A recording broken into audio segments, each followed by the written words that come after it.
Hello friends, అందరికీ నమస్తే, వందనాలు. గత 6 సంవత్సరాలుగా నా భార్య బంధువులైతేనేమి, నా చెల్లెలు చెల్లెలి యొక్క భర్త అతి తీవ్రమైనటువంటి చేతబడులు చేసి ఎన్నో దురాత్మలు నా పైకి ప్రతిక్షణం నన్ను హింసించడానికి వదులుతూ, తద్వారా నేను పడిన శ్రమల్లోంచి నేర్చుకున్న ఒక పాఠాన్ని ఈరోజు మీకు అందిస్తున్నాను.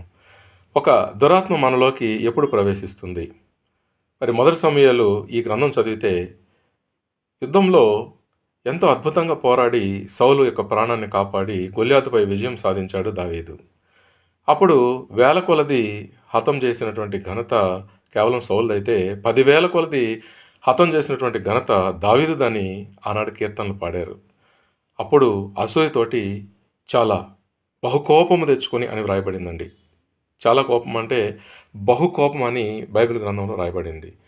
ఆ బహుకోపంలో సౌలు మహారాజు ఉన్నప్పుడు అతనిలోనికి ఒక దురాత్మ ఎంటర్ అవ్వడం జరిగింది. అటు తర్వాత నిరంతరం హత్యాయత్నాలతో సౌలు తన జీవితాన్ని వ్యర్థం చేసుకున్నాడు. ఏ దావీదైతే తన ప్రాణాన్ని కాపాడాడో అతని ప్రాణం తీసేటువంటి ఆ చెడు కార్యంలో తన జీవితం అంతా వ్యర్థం చేసుకున్నాడు సౌలు. తద్వారా తన కత్తిపై పడి తానే చావాల్సి వచ్చింది. కాబట్టి ఫ్రెండ్స్, అతి కోపము ఎప్పుడు కూడా మనం తెచ్చుకోకూడదు.